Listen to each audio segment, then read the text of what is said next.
India is booming. It's joining the elite club of global superpowers. India has it now. India should just go and pick it up. Within a generation, India's economy will overtake Japan and Western Europe to become the third largest in the world.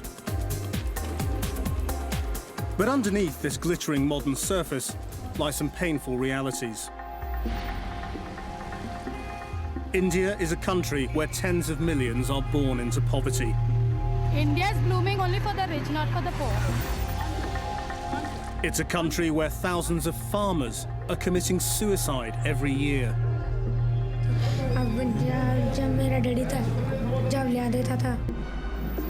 It's a country where the Hindu right demand a Hindu state.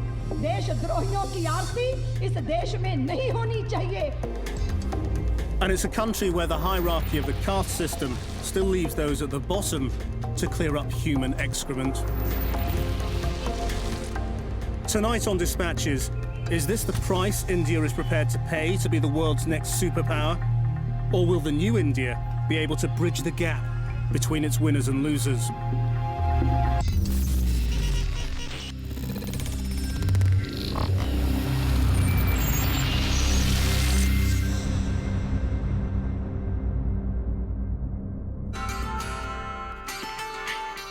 Mumbai, India's financial capital and a driving force behind the country's economic miracle. In the 20th century, India was just another struggling third world country. Now its economy is growing at an incredible 9% a year, the second fastest in the world. This is a country with more billionaires than anywhere else in Asia. One of them is Jignesh Shah. India is passing through a very exciting time. There's a huge economic boom. In simple term, you can say that all the international brands are available from Ferrari to Mercedes to private jet. Corporate India is seizing control of businesses around the globe, and Britain is a prime target. Indian tycoons have taken over Britain's steel industry, and they've got everything from whiskey distillers to financial services in their sights. From his offices in Mumbai, Jignesh Shah runs a global operation, creating high-tech ways to do age-old business. In his online exchange, commodities like natural gas, silver and gold are traded electronically. Jignesh has created a $2 billion empire from scratch that's catapulted him into the top 40 of India's rich list. Where would you see yourself in a few years' time? Between Tokyo and London, we will stand as the #1 exchange in that region and connecting the market, bringing the Indian potential to the world. £2 billion worth of trading goes on this exchange every day. No wonder the goddess of wealth is looking on. In the new India, old beliefs endure, and Hinduism, the religion of 80% of the population, goes hand in hand with the economic miracle. For billionaires like Jignesh Shah, that means regular visits to a Hindu temple to offer prayers to Ganesh, the god of good fortune. It is belief in Hinduism that you start anything with the Ganesh god, it removes all the hurdles. So does it work? Yeah, I think it works. India's economic boom is not based on sweatshops and factories. Hinduism has always placed a premium on acquiring knowledge, and the new India has tapped into this to create a high-skilled economy employing highly qualified graduates. And that's taking this country from the third world to the first in a single generation. India's boom has been knowledge-driven. It's been about information technology, call centres, becoming the world's back office. But it has ambitions beyond all of that. And I'm on my way now to what's very much the new frontier. One of the most important new growth areas is biotechnology. Private research centres like this take their pick of the 200,000 scientists graduating every year. In just 5 years, this company has become a world leader in the potentially lucrative field of stem cell research. So this is the non-sterile area where you have all the equipments like... The team here are in a race with the best labs in the world to produce cures for Parkinson's disease and heart failure. Around the world, there's no embryonic stem cell therapy still available. So I would say that we are one of the leaders in this area. But there's another reason for its rapid success. Using human embryos for this research is highly controversial in the West, where it comes up against religious taboos. But in India, it doesn't offend Hindu sensibilities, seen instead as simply a part of the knowledge economy. Government in India is quite friendly towards embryonic stem cell research. We really don't have any major concerns as far as stem cell research in India is concerned. Do you ever get protesters outside? No, we don't. Are there any lobby groups trying to shut you down? Absolutely not. This is an industry without the kinds of problems that it has in America. Yeah, I would totally agree with that. When it comes to biotechnology, India is racing ahead, while in America, only this month, George Bush vowed to block funding for such research. So once again, India's progress apparently goes hand in hand with its religious conviction. Not only does India escape the kind of moral and ethical debates and controversies plaguing stem cell research in the United States, Hinduism seems to complement the work going on here. India's high-tech, high-skill approach is powering the country's economic success, and not surprisingly, politicians have tried to exploit it.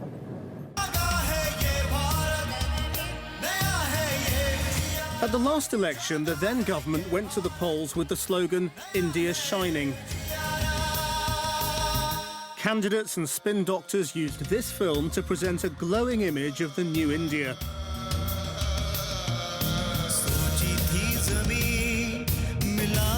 With the economy booming, the government expected to triumph.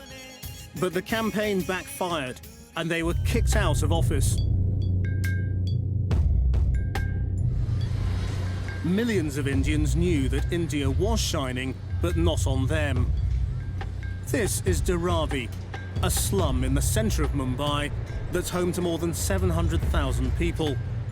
Across the city, millions more live in places like this. While many of India's rich are getting richer, many of these people are getting left behind. Anu has lived her whole life on this pavement. Now we are living from here from so many years. Our parents were here, we were born here, we have grown up, we are married, our kids are here. We use the toilet which is inside. Actually, we are not supposed to go, but now we have no other alternatives. And we have one which we pay 1 rupee and go there. But that's Tell me in which way is India booming? It might be booming for the rich people. They are progressing. The government, I don't know, he's doing something which is only satisfying the rich. But for us, it's the same how it was 25, 30 years back. There's no difference. In the cities, you can't miss the poor. The rich pass by them every day. In rural India, there are millions more in poverty who remain hidden far from sight. 700 million people live in India's countryside. That's almost 3/4 of the population. And out here, there's a huge tragedy unfolding. I've travelled nearly 200 miles from the capital, Delhi, to the state of Punjab, supposedly one of the richest agricultural areas in the country.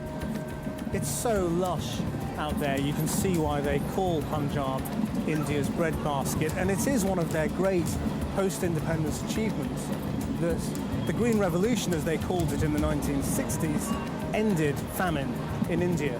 But these days, that phrase, the breadbasket of India, is starting to feel a little hollow to quite a lot of the farmers on this land. Most farmers only have a couple of acres, yet they've had to buy tractors, expensive fertilizers and irrigation pumps to grow wheat and rice, and that's got them heavily into debt, forcing them into the hands of the moneylenders. To break the cycle of debt, farmers were encouraged to grow cash crops like cotton. They were auctioning the last of this year's crop as I arrived. No. Cotton has turned out to be expensive to produce. In recent years, the crop has failed for many farmers, and with prices at market low, debts have simply got worse for people like Baljinder Singh. छोटे जिमीदार ਨੂੰ ਤਾਂ ਬਿਲਕੁਲ profit ਹੈ ਨਹੀਂ ਹਾਂ ਉਹਦੀ ਤਾਂ ਮਤਲਬ ਖਰਚਾ ਵੱਧ ਹੁੰਦਾ ਹੈ ਤਾਂ ਮਤਲਬ ਆਮਦਨ ਘੱਟ ਹੁੰਦੀ ਹੈ ਜੀ ਦੂਸਰੇ ਪਾਸੇ ਹਰੇਕ ਚੀਜ਼ ਮਤਲਬ ਜਿਹੜੇ ਲੋਨ ਲਾਣ ਚੱਲ ਪਏ ਇਹਨਾਂ ਨਾਲ ਤਾਂ ਡਾਊਨ ਹੀ ਹੋਇਆ ਤਕਰੀਬਨ ਕੋਈ ਪ੍ਰੋਗਰੈਸ ਨਹੀਂ ਕੀਤੀ ਤਕਰੀਬਨ ਮਹਿੰਗਾਈ ਜ਼ਿਆਦਾ ਕਰਕੇ ਹਰ ਇੱਕ ਚੀਜ਼ ਮਹਿੰਗਾਈ ਹੈ ਜੀ ਉਹਦੇ ਬਜਾਏ ਮਤਲਬ ਫਸਲ ਦਾ ਬਹੁਤ ਘੱਟ ਪੈਸਾ ਵਟਿਆ ਜਾਂਦਾ ਹੈ ਇਸੇ ਨਾਲ ਕਿਸਾਨ ਡਾਊਨ ਹੀ ਹੈ Now, there's a minimum price set by the government for this, but the farmers say it's nowhere near high enough, and they're demanding the government raises it dramatically. But that's not happened. It seems the consumer counts more than the producer. And to add to the farmers' troubles, heavily subsidised American cotton is now flooding the market. Many small farmers have found their debts too much to bear, and that's having disastrous consequences.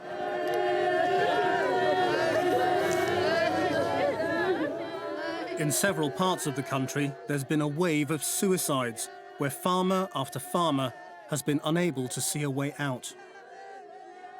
Every day, individual tragedies are unfolding. The people of this village have come to mourn with 2 young boys who've just lost both their parents.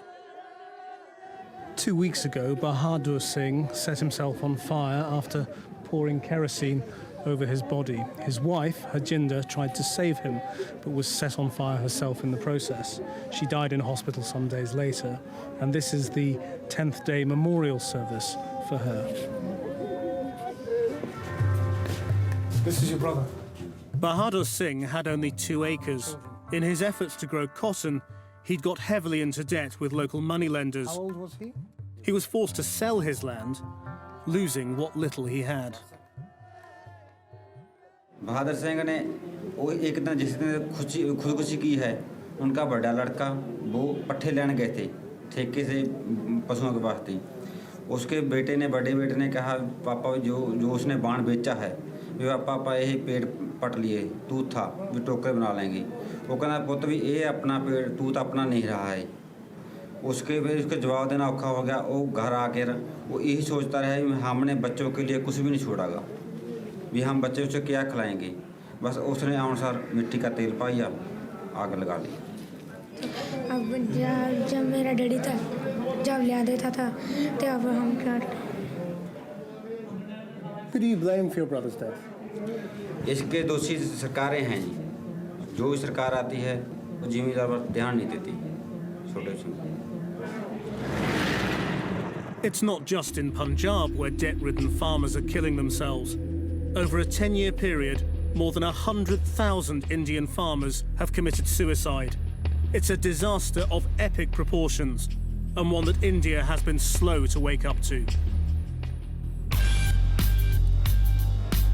India's economic boom has transformed the nation's cities. They're expanding at a momentous rate. But that's causing thousands to lose their land. Welcome to Gurgaon, a new town on the outskirts of India's capital. This is where you really see the incredible economic growth in India, because just for mile after mile here is all brand new industrial sprawl just outside Delhi, and it's not attractive, but it shows you the kind of wealth that there is here. And if you'd have been here just a couple of years ago, all of this was farmland. And that's the problem. There's a penalty being paid for all of this growth by those who used to work this land and have now been forced out. Hari Kishan's village is only 25 miles from the centre of Delhi. He's one of hundreds of farmers in this area whose land has been taken over by the government using compulsory purchase laws to make way for more factories. हमने ना पता था क्या देगा और क्या नहीं हाँ वो नहीं बोला फिर ये बैंक में जमा करवा देगा ना लेगा तो अपना पकड़ोगा पैसा तो बैंक में जमा करवा देगा हाँ फिर बैंक में तो लिखवाता रहेगा तेरा बच्चा लिखवाओ चाहे कोई लिखवाओ जमीनें तो हम ले आएंगे बैंक में जमा करवा देंगे. As the builders move in, farmers on the edges of India's cities are losing their ancestral livelihoods. परेशानी यहाँ हो रही है, धन की हो रही है ज़्यादा. गौवा की इनकी सेवा में लाग रहे हैं हम. इन्हें कहाँ बढ़ाएंगे भाई बात है. इन्हें बेचारियाँ छोड़ देंगे और क्या कराएंगे बता. गौवा की जब जमीन गांव के अंदर नहीं है डाटने की तो फिर छोड़ देंगे इन्हें बेचारियाँ और क्या कराएंगे. हाथ जोड़ लेंगे इनसे भाई हम तो गवर्नमेंट ने मार दिया पर कहीं जाओ थारी मर्जी कर और क्या करें. हाँ. As Hurry took his cows off in search of water, I headed into the centre of the village to meet some of the younger men. They'd hoped to get work in the new factories built on the land they used to farm. But that hasn't happened. ना ही तो company ले रही. Company में जाते हैं बहुत local बंदे हैं. यहाँ पे आपके लिए कोई जगह नहीं है. वहाँ से वापस आ जाते. घर पे कुछ काम करने को है नहीं. और गांव में कोई ऐसी हमारे पास ना ही तो कोई ऐसा रोजगार है कि हमने अपना कोई काम कर रखा है या इतना बड़ा एरिया नहीं है. हुआ अभी तो डेवलप की भाई अपना कोई रोजगार धंधा वगैरह करके खोल के बैठ जाए. इतनी बड़ी अभी मार्केट यहाँ पे पड़ी नहीं है. भविष्य जो है वो काफ़ी ख़राब है गांव का. और यहाँ का कंपनी आने के बाद ज़्यादा ख़राब हुआ है. कंपनी नहीं थी उससे पहले हम अच्छे खुश थे मतलब ज़्यादा. और वापस ज़मीन मिल जाए तो काफ़ी बढ़िया. इससे तो अच्छा है. Thousands of farmers equipped only with traditional skills are struggling to find a place in today's India. And the fear is that's sowing seeds for future conflict. Back in Delhi, I met up with the man who's credited with founding India's Green Revolution in the 1960s. Today, MS Swaminathan fears a different kind of revolution. You must have a policy of government which is pro-farmer, pro-agriculture. Modern industry is not giving them jobs. Therefore, you have a double bind here in the sense agriculture is the only method of livelihood. Secondly, if agriculture is not supported in the way industrialized countries are doing in a globalized economy, with very poor farmers, they can't compete. They see in the television today very affluent. One section of the community are so affluent they can spend thousands of rupees for one dinner or one marriage cost of the rich people cost so much money, while millions of people are starving, undernourished, and you're not. So I think any society which transgresses from the principle of social equity beyond a point, then you have an explosive situation. There are some people who argue that vast amounts of Indian agriculture is just economically unviable, and that a lot of people will have to move away from farming as their main source of income into manufacturing. You want to have a nation of landless laborers, of 500 million landless laborers. That's what they're recommending, such economists. If they create those 500 million landless laborers, the country will be completely ruined. It will be a chaos. It will be a social chaos of unimaginable dimension. So just how worried is the Indian government about mass unemployment and rural suicides? While your government has been in power, huge numbers of farmers have committed suicide. How do you reconcile that? Well, I feel distressed beyond words.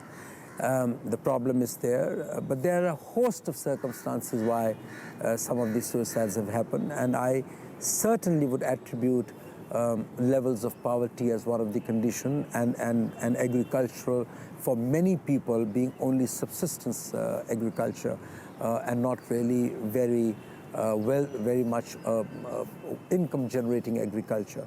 And that is what we want to achieve. The man they call the father of the Green Revolution, Mr. Swaminathan, warned me that if you continue with agriculture in the state it is, and millions of people end up losing their ancestral livelihoods, you could end up with a revolution.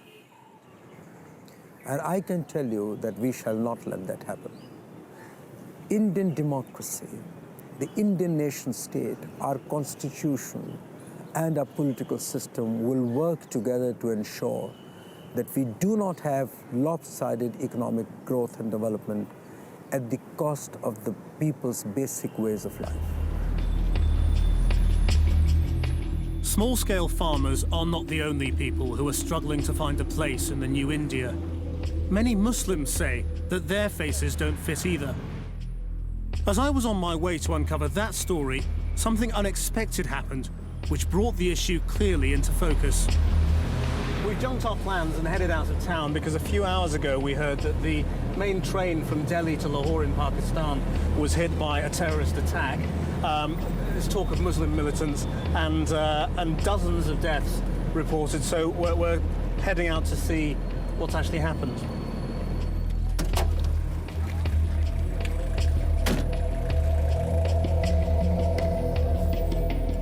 Trains have become popular targets for terrorist attacks in India, often rooted in the tensions between India and Pakistan. For the 30 years it has linked the two countries, this train has been a symbol of hope for both sides, making its destruction all the more devastating.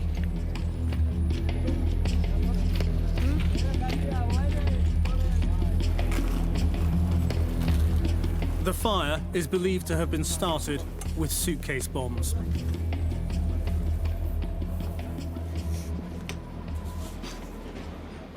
I mean, just imagine this carriage, jam-packed with people, in total panic. You can't get out because there's bars on the windows. You can't get out of the door because the doors are locked.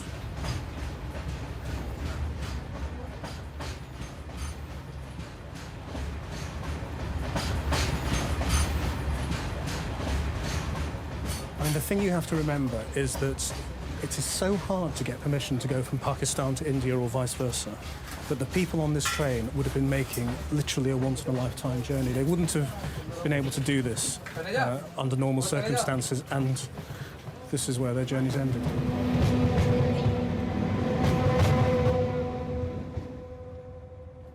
At the nearby hospital, 65 bodies are awaiting burial, many of them badly charred. Bags of ice are being used to keep them preserved in the hope that relatives can identify them. Who is she? भाभी हो पाकिस्तान जा रही थी लाहौर जा रही थी ये अपने भतीजों से मिलने के लिए हमने यहाँ फिर देखा तो हमें पहचान में नहीं आया लेकिन हम दोबारा जब उनके पास आए ना तो देखा तो पासपोर्ट वगैरह मिला उससे हमने पहचान की बहुत ही गलत है इससे आतंकवादियों के काम तो पूरे होते नहीं है इसमें इंसान है चाहे वो हिंदू हो या मुसलमान हो इनसे उनके मंसूबे पूरे नहीं होते। Most Indians blame these attacks on a Muslim minority supported by Pakistani groups opposed to the peace process. But it's India's mainstream Muslims who face the backlash. There have long been tensions between Hindus and Muslims, at times erupting into communal violence. 5 years ago, the state of Gujarat was hit by some of India's worst rioting.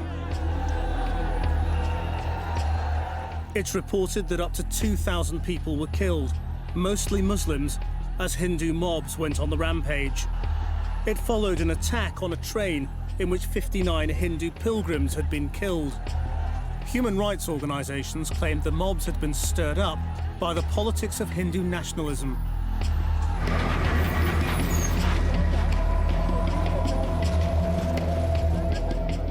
On the outskirts of Delhi, thousands have come to honor the late MS Gowalkar, one of the original leaders of the RSS, a Hindu nationalist group.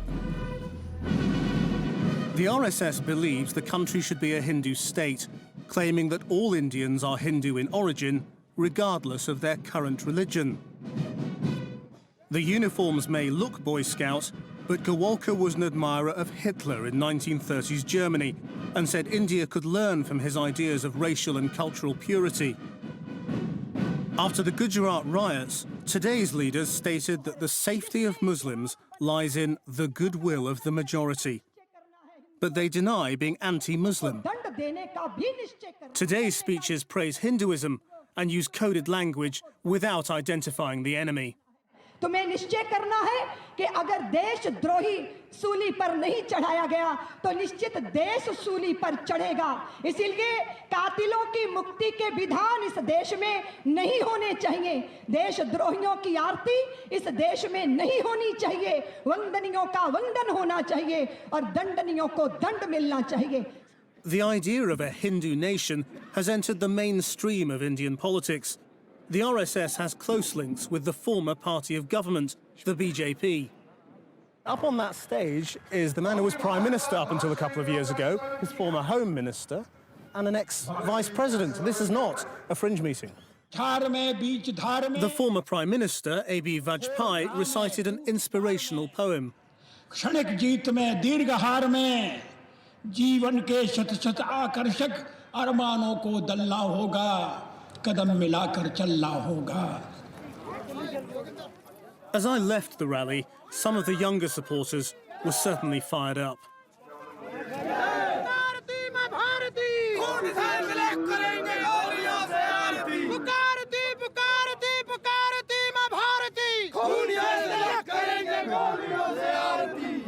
It's a charming chant. When the nation calls, we will go with a blessing of bullets. Hindu nationalists no longer run the country, but they still wield considerable influence, and their views leave many Muslims unsure of their place in the new India. Many of them feel it fuels anti-Muslim prejudice.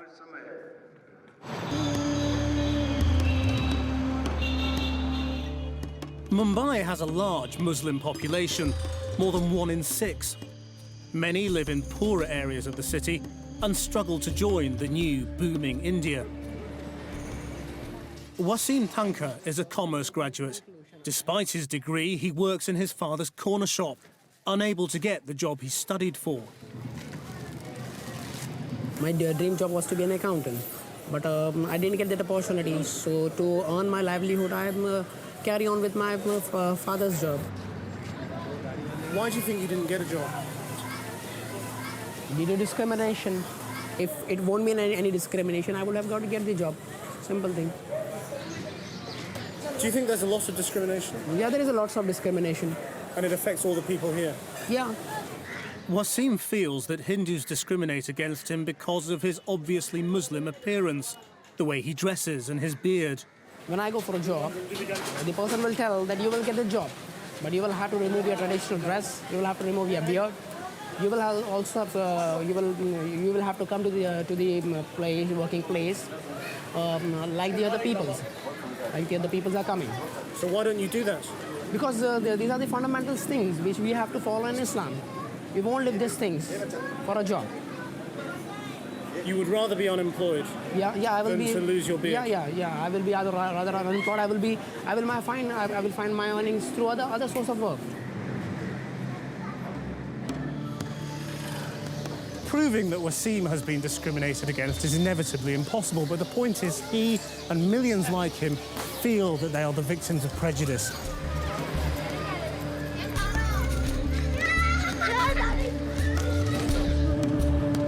Muslims who do manage to get ahead come up against other barriers. Trying to buy a property in Mumbai's luxury housing market, for example, is pretty much impossible in some areas. Successful businessman Salim Awari has been attempting to buy a flat in this complex for the last 4 years. When I went there, very first day, they gave us a form. They asked us to write details, your name, telephone number and all, and they told us, okay, we will call you later. But they never called us. When I repeatedly called them, they said, first phase is over, we'll call you for second phase, then second phase was over, then third phase was over. So I think almost 1,100 flats they have sold out, and they never call us. Sometimes they, directly says, we don't have space, and sometimes they say, sorry, we don't give it to Muslims. They've said that to your face? Yes. How do you feel about what's happened to you? I feel very bad. I feel insulted. I feel humiliated. It's disgusting. I decided to take a look for myself, posing as an investor from London. One of my colleagues followed with a hidden camera. Another acted as translator. I wanted to know what kinds of people lived in the complex. The people who live here, they're nice? It's a good area? Yeah, किस type के लोग? सब businessman ही है sir. Professionals. Businessmen. हाँ. आप में रहते हैं और मिक्सअप हो जाते हैं जल्दी से. अच्छा. और क्या कम्युनिटी के लोग रहते हैं यहाँ पे? मुस्लिम छोड़ के कोई. मुस्लिम्स नहीं हैं? नहीं कोई. No way. पूरे ब्लॉक में कोई नहीं. Muslim is not allowed. The current government has faced up to the widespread discrimination being endured by India's Muslims, and recently published a report detailing the abuses. Activists say it's time for action, and they're using street meetings like this to urge Muslims to stand up for their rights.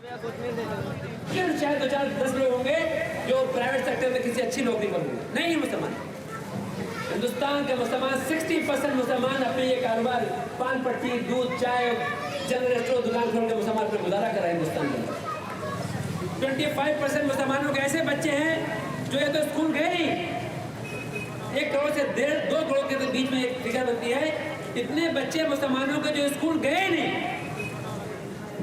ये क्या बनेंगे इस देश का क्या होगा कहाँ जाएगा हमारा देश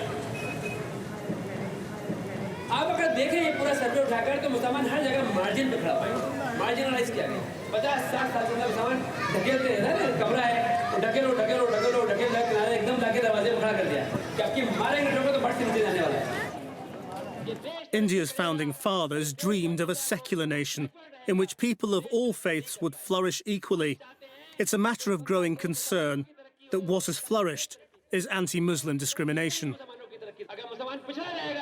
Deep down, Indian people are secularists to the core. Religion is important to them at another level. It does not impinge on their day-to-day relations with other human beings. How can you claim that people don't let religion affect their relationships with other people when this was a nation in which 1 million people died at its founding, there's been communal violence ever since, and there's still ongoing discrimination? Well, I agree that there have been occasional communal flashpoints in the country, and I do not doubt the fact that there are fringe elements in any society, in any country, that would want to exploit a situation. That has happened in India. I went to the RSS Founders' Day rally where they were saying, India for the Hindus. What do you think of them? I can only condemn it. We never conceived of India or Bharat as an India where only the Hindus or people professing the Hindu faith will live. This is a country which for thousands of years have ensured a harmonious existence of people of all faiths and religions. And that is the India I would like to nurture, that's the India I would like to live in.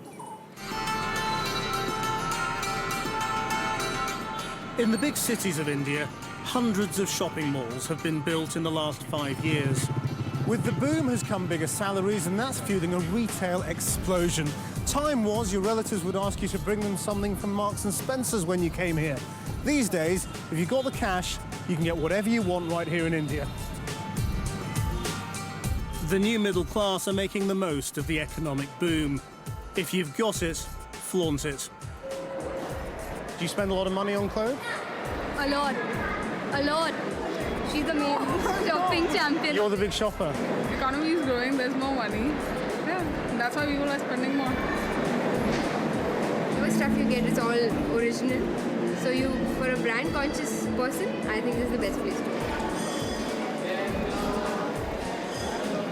Do you think it shows India worshipping the god of materialism now?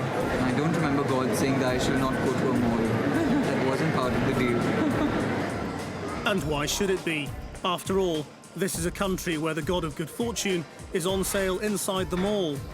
Solid silver Lord Ganesha, over 500,000 rupees, that's around £6,500, and they've sold 6 of these in the last couple of months.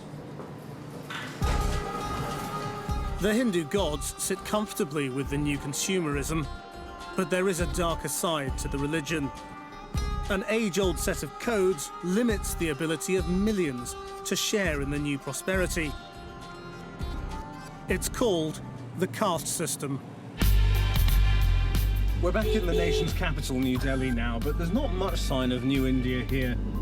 We're in a poor end of town, on our way to meet some of those who are absolutely at the bottom of society, because this is one of the most hierarchical countries in the world, still defined by the caste system, the way Hindus have stratified themselves for thousands of years. Traditionally, every Hindu had his place in the social order. Each caste signified a profession, from priests at the top down to warriors, traders and farmers. Below them were the untouchables. These days, those at the bottom of the caste system are called Dalits. They used to be called untouchable, because they did the worst jobs in society, and upper caste Hindus would refuse to have any physical contact with them. Satish Kumar cleans sewers and toilets. It's a grim task. Even among the Dalits, there is a hierarchy, and as a member of the Valmiki caste, he's among the lowest of the low. He was born into this job, his parents did it, it's been his family's role for generations. मजबूरन करना पड़ता है, लेकिन गंद बगों से बुरा तो लगता ही है।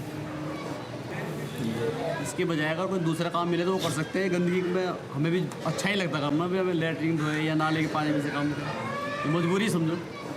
But why does it fall on you to do this work? मेरी जगह कोई ब्राह्मण होता या कोई भी और दूसरी कास्ट का होता तो वो काम ये नहीं कर पाता। वो तो कर लेगा, अफसर उसे खुद ही ना इधर उधर लगा देते, जैसे हमारे ऊपर सीनियर लगा दिया या पानी पिलाने पे चाय पिलाने पे चपड़ासी लगा दिया, वो काम ये नहीं कर पाता। At India's independence, caste-based discrimination was outlawed. College places and public sector jobs were reserved for Dalits in a system of quotas and reservations. It's given them new opportunities beyond their traditional roles, but it's provoked a backlash too, and last summer, the issue turned explosive.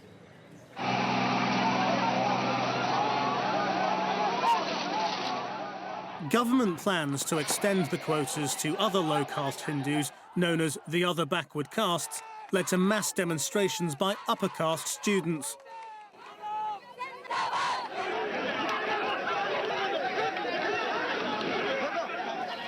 I met up with students involved in the protests at one of the prestigious Indian Institutes of Technology, or IITs, the powerhouses of India's high-tech revolution. The IITs in India are a dream for most of the science students at the school level. And with this new quota being introduced, the number of seats becomes very limited. We have our friends who couldn't make it and our brothers and really sisters hurts. coming People up. who really deserve to get into places like these simply could not because of the competition. The vast majority of people from lower castes still have terrible opportunities by comparison to most of you. Do you not feel that a positive discrimination is a good thing? The government simply does not do anything for the education of these backward classes at the younger level. The study pattern and the courses of study are not very easy. And you're saying there are students just not up to it? Exactly. But do you not see that all of you are from privileged backgrounds? And by virtue of your birth? I would like to say that had it been genuine upliftment of the poor or the underprivileged caste, all of us would have been for it. Breaking down the injustices of the caste system will take generations. It's left millions like Satish feeling there's little hope for his future or for that of his children. अगर बच्चे पूछते हैं कि क्यों कर रहे हो आप गंदी का काम, घर वाले सभी कहते हैं गंदी का काम मत करो, तो मैं कहता हूँ बेटा तुम्हारा पेट पालेगा, अगर नहीं करूँगा तो आप भूखे मर जाओगे। Will your children end up doing this as well? तो यही करना पड़ेगा। Upper caste students feel that having quotas and reservations increases prejudice against the lower castes. At the student level, it creates a kind of distinction. Amongst the students, there is this mentality, I'm sorry to say, but there is this mentality that a certain section of the students have come through a particular quota. And the mixing between the students is not of that level. So it's created separation within the university. Virtually there is this divide between the general category students and the reserved category students. Do you think it's reinforced the caste system? It has to a certain extent in trying to do away with it. Some Dalits have given up their Hindu faith in their desperation to find a way out of the injustice of the caste system. As Hindus, all these people here would have been condemned as Dalits, as untouchables. So their answer has been to find another religion. They've all converted to Buddhism, a religion that doesn't have a caste system. They believe it offers an end to the humiliation from the upper castes that's depicted on the walls of their temple. Hundreds of thousands of Dalits have converted to Buddhism in this way, but they're never truly able to escape the discrimination from some upper caste Hindus.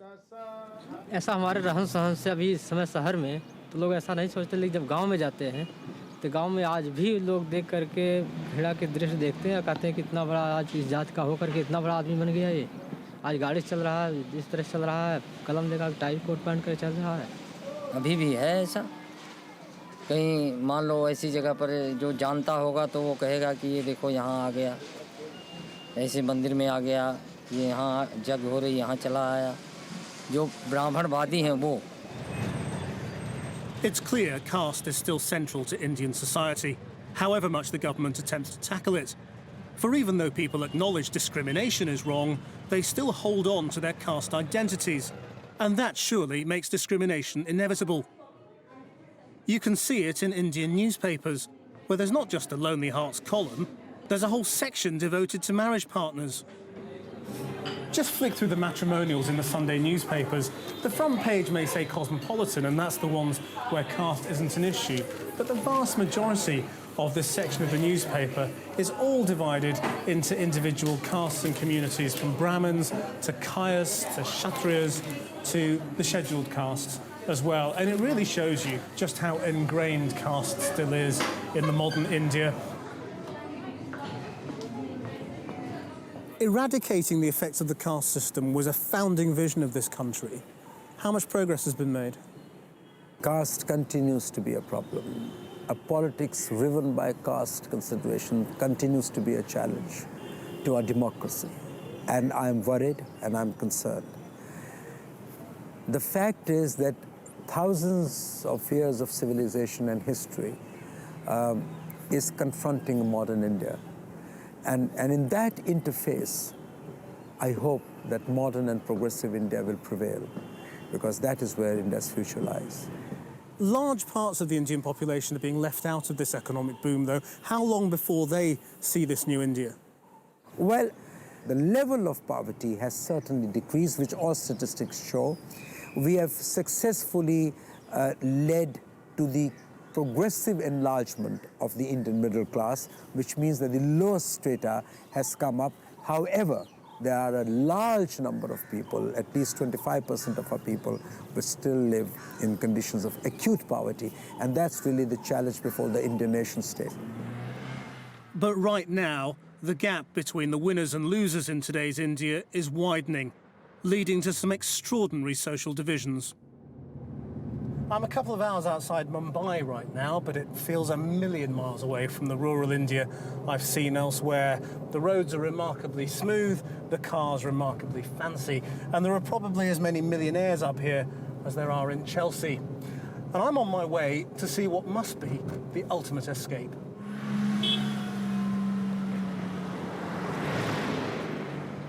Ambi Valley is a huge gated community where the ultra-rich can protect themselves from the uglier realities of Indian life.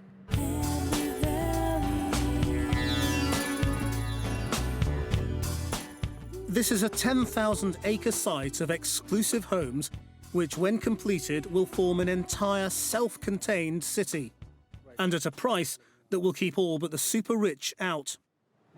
So how much are these properties? When we started this, it was $1.8 million, but right now, any waterfront property will be like $2.5 million. Beautifully designed villas. With average salaries in India so much lower than in the UK, that's like spending something like £40 million on a house. Incredibly, most of the plots have already been sold. I think my purchase was one of the fastest here. One of the fastest, yeah. I came here to spend one day, couple of hours, and as I drove from the main gate to the reception, I decided to buy one. A massive outer wall surrounds the city, while a bar fence provides additional security. What is the appeal of living in a gated community? I think it gives you a lot of sense of security. Teams of sniffer dogs and horse patrolling units maintain strict, disciplined, and highly motivated, unmatched security. We want this place to become as a city for the people, those who want to have this kind of life, you know.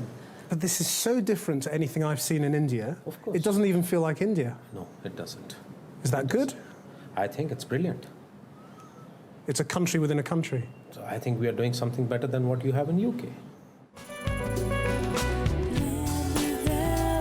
In a country that has for so long embraced hierarchy, Ambi Valley fits very comfortably. The rich and powerful can escape the poverty and despair facing so much of India and live in this, the fairy tale version.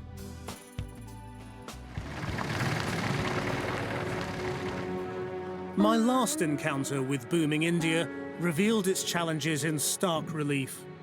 Here in Mumbai was yet another building site for yet more high-tech businesses that are powering the economic boom.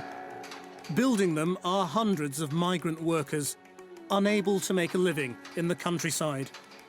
These people are forced to live in squalor on site with their families. People like Sindubai. पैशावाल्याला तरी कोणी ओळखीन गरीबाला कोण ओळखीत आहे ओळखीत आहे का आता पण चांगलं वाटतंय बिन खराब बी वाटतंय आता दुनिया राती बिल्डिंग मध्ये मग आम्हाला का राहू वाटत नाही का पण आमची गरिबी परिस्थिती आहे ना आम्हाला काम करणंच भाग आहे. Do you think your children will ever work in these call centers? वाटतंय ना का नाही वाटत आता कोणी पण श्रीमंत राहिले ना आपण गरिबी राहिले तर आपल्याला किती अवघड लागतंय ना की बाबा आपल्याला बी असं असतं तर आपण पण चांगले असतात असे आपल्याला घमेले उचलावं लागत नाहीत असं आपण म्हणलो असतो ना आपल्या मनातल्या मनात तर आपण शोध करतात ना का नाहीत करीत.